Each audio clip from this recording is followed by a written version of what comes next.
Hello, everyone. This is Frank with Teachly University. In this lecture today, we're going to be discussing the imagination and the expansion of the self image.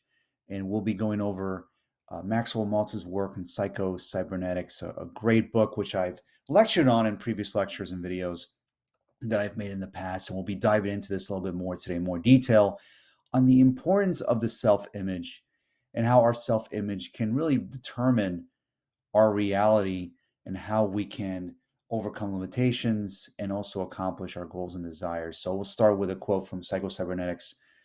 Well, Maxwell Maltz says that a human being always acts and feels and performs in accordance with what he imagines to be true about himself and his environment. For imagination sets the goal picture which our automatic mechanism works on, the automatic mechanism being our subconscious. We act or fail to act not because of will, as is so commonly believed, but because of imagination. And I've said how imagination and how we use it can empower us or hold us back. And for many of us and how we use our imagination, we tend to use our imagination in a self-limiting way where we imagine us being disempowered or feeling weak or unable to accomplish our goals, or where we imagine worst case scenarios or remember or imagine events that have never occurred, but yet we catastrophize and imagine ideas and images that go against our self-interest and put us in a very bad negative state. And I've mentioned before, and especially reviewing Tony Robbins' work in Unlimited Power and Awakening the Giant Within, that in order for us to improve our lives and to accomplish our goals, we have to put ourselves in the right state of mind, in a state of flow, of empowerment, where we feel a certain way. We feel empowered. There's a physiology behind this, where there's an emotional reaction, where what we impress in the subconscious has to express itself in some way. And when it comes to the self image and how we feel about ourselves and think about ourselves, to express ourselves authentically, we must then use the imagination in a way that allows us to express ourselves authentically. And I've mentioned with Abraham Maslow and his hierarchy of needs, the pinnacle of human experience and of his hierarchy is authentic creative expression. And that is where we have a much more positive self-image, where we believe that we are capable of overcoming any obstacle in living our best life and living the reality that we want. So the Maltz says that it is no exaggeration to say that every human being is hypnotized to some extent, either by ideas he has uncritically accepted from others or ideas he has repeated to himself or convinced himself are true. These are negative ideas have exactly the same effect upon our behavior as the negative ideas implanted into the mind of a hypnotized subject by a professional hypnotist. Many of us are hypnotized in some way because of the suggestions that we are inundated with from social media, friends, family, and much of the content and events that occur in our lives, much of which could be negative in nature. So many of the suggestions that we are seduced by hypnotize us in some way to make us believe that we are not capable of accomplishing our goals or living the life that we choose to live. So many of us are hypnotized because of outside influences or negative ideas. Many of the negative ideas and beliefs that we hold are not even our own. Chances are they were influenced or implanted into our subconscious by something outside of us in terms of negative ideas that we see, as I said, in social media, the internet, and the news, and from friends and family. So once we realize that we've been hypnotized to some degree, we can then begin to challenge the thoughts that we hold and beliefs and begin to question them. We ask, is this idea or belief about myself true? Is this perception of reality really accurate about my current circumstances? And you'll be surprised at the answers that you'll come up with when you ask yourself these questions. And more often than not, we'll discover that many of the beliefs that we hold about ourselves or negative beliefs for that matter, aren't true. So we can begin to challenge them and begin to use our imagination to expand the self image and expand the realm of possibility. That there's a lot more to life than what we see. There's a lot more to life that we can experience at any given moment when we just make the decision to challenge our negative beliefs, expand our self image, and become something more by making new choices and decisions, and thus using our imagination. So then Malt says, skill in any performance, whether it be in sports, in playing the piano, in conversation, or in selling merchandise, consists not in painfully and consciously thinking out each action as it is performed, but in relaxing and letting the job do itself through you. Creative performance is spontaneous and natural as opposed to self-conscious and studied. So oftentimes when building a better life, pursuing a particular goal, we try to force an outcome. We labor, we take massive action. And this is not to say that taking action isn't important, it is. But when we don't rely on our instincts, we don't listen to ourselves, or we're not in congruence, meaning that our actions are not lined up with our beliefs of what we really want, then we will face this internal resistance where everything that we do feels painful, it feels difficult and challenging, where our goal should be then to achieve this congruence, where our beliefs are lined up with our actions, where the mind and body are one. We're in a state of flow. We're not trying to force an outcome.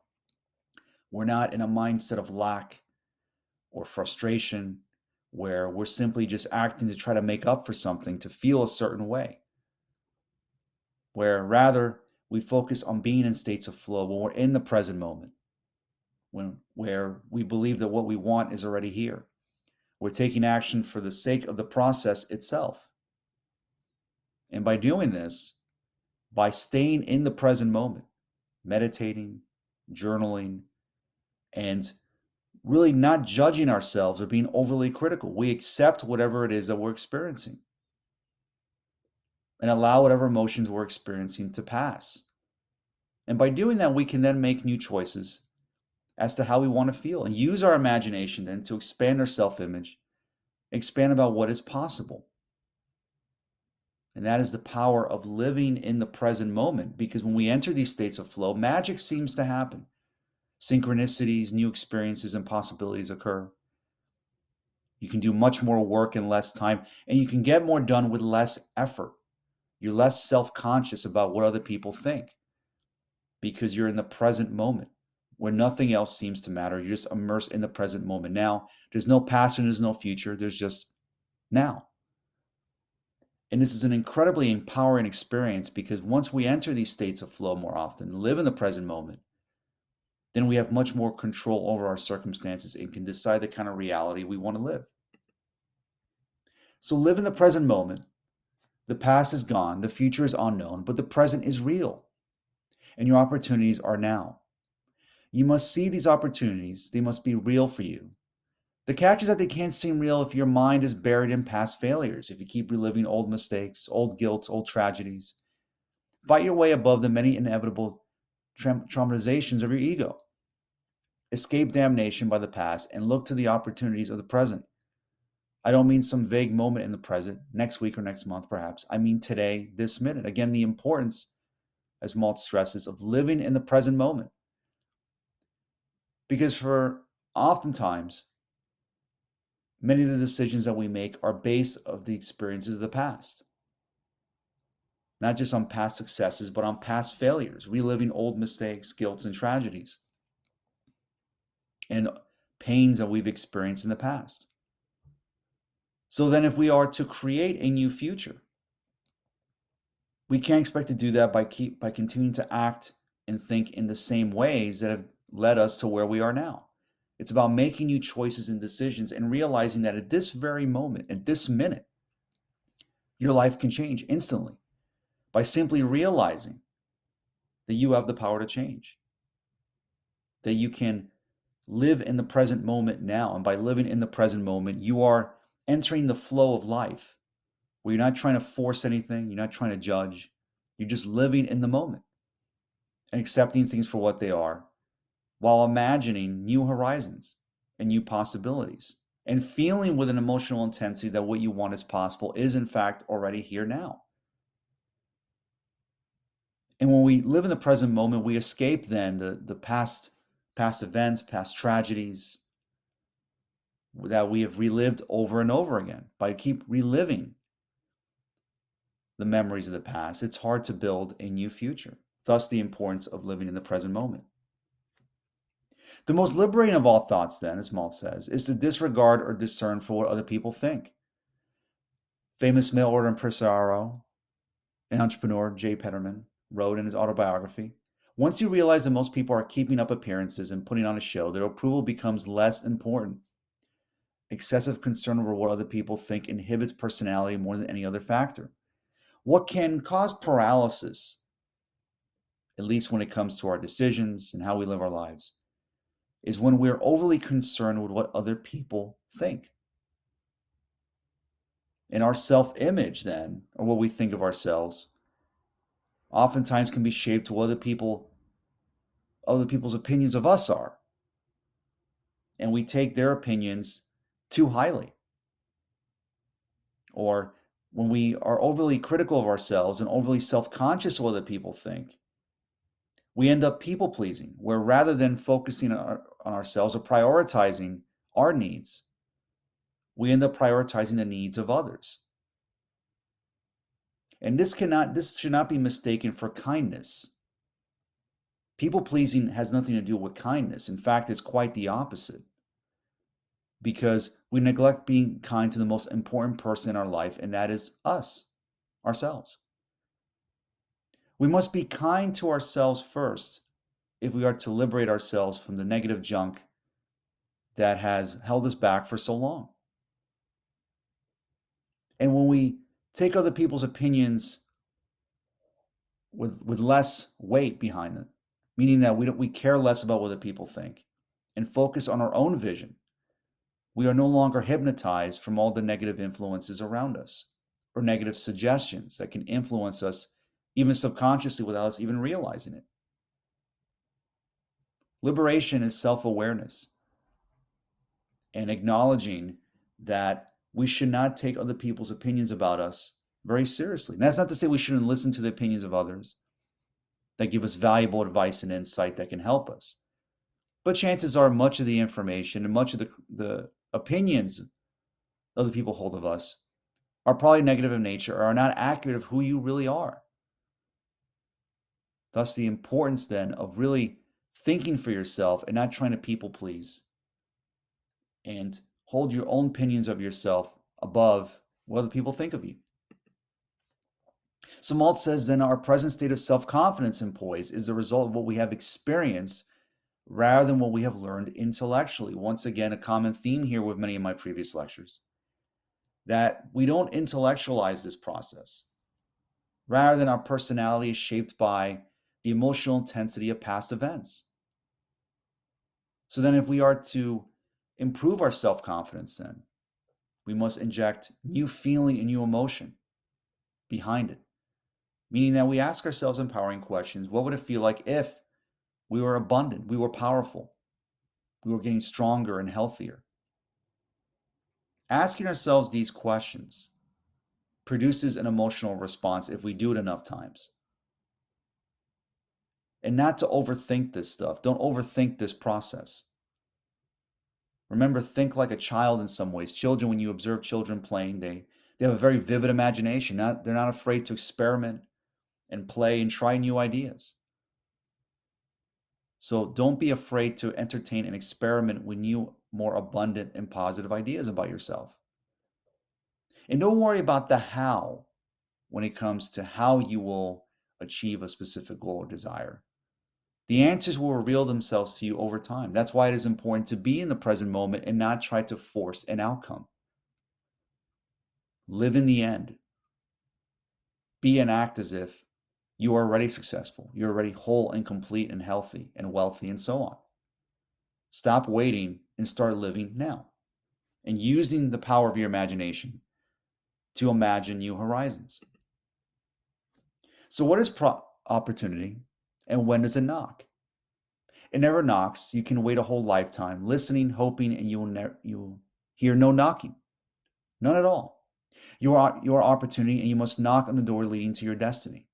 You prepare yourself to recognize opportunity, to pursue and seize opportunity as you develop the strength of your personality and build a self image with which you are able to live with your self respect alive and growing. So we don't wait for opportunity to show up at our doorstep. Rather, we become the opportunity. We recognize that we ourselves are the opportunity that we've been seeking.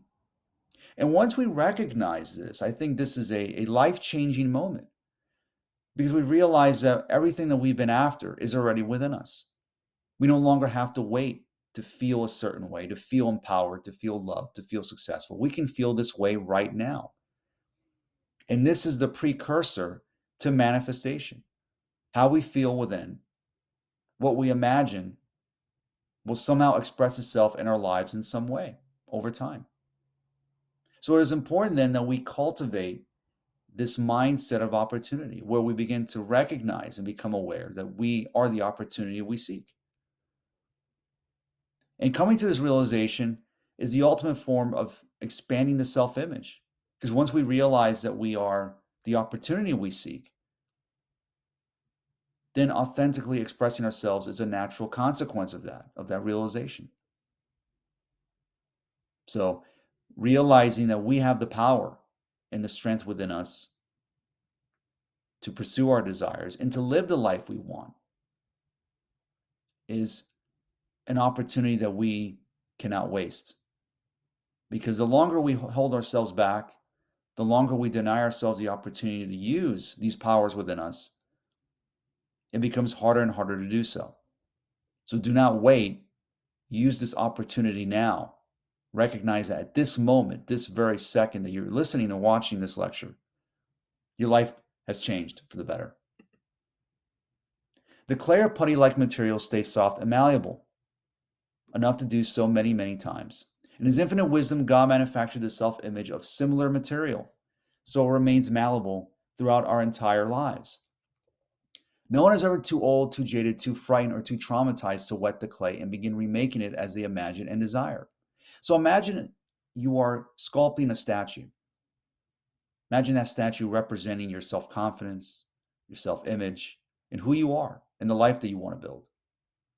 You have the ability to sculpt a statue any way you wish. And this could be a hard pill to swallow because we have become enslaved to our circumstances in many ways. If there's nothing that can validate in our external environment what we want, then we automatically believe it's not possible. But we, as I said before, have the power to shape our lives and our destiny. So in God's wisdom, we use this power to shape and mold the kind of person we want to be and the kind of life that we want to live. And this takes clear intention and being present and aware. We don't simply automatically react to events in our lives. Rather, we create the events that occur in our lives. Now, I'm not suggesting we can control everything in our external environment or the events that happen, but we can certainly, at the very least, change our perception of them. And once we acknowledge that we have the power to change our perception, we can move forward in shaping and crafting the life the way we want to live it. So then finally, to quote Maxwell Maltz, he says, our self-image and our habits tend to go together. Change one and you will automatically change the other. The word habit originally meant a garment or clothing. Our habits are literally garments worn by our personalities. They are not accidental or happenstance. We have them because they fit us. They are consistent with our self-image and our entire personality pattern.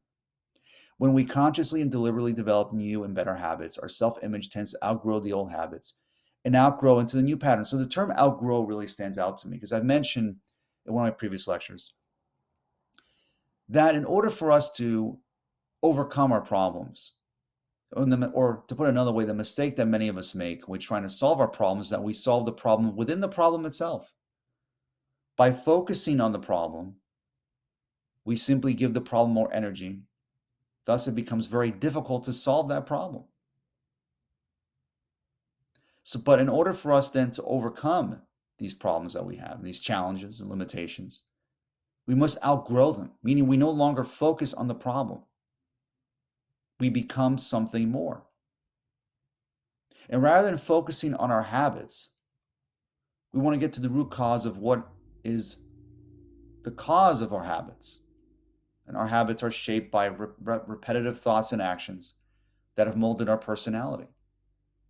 So to change our habits then means we must change the self-image.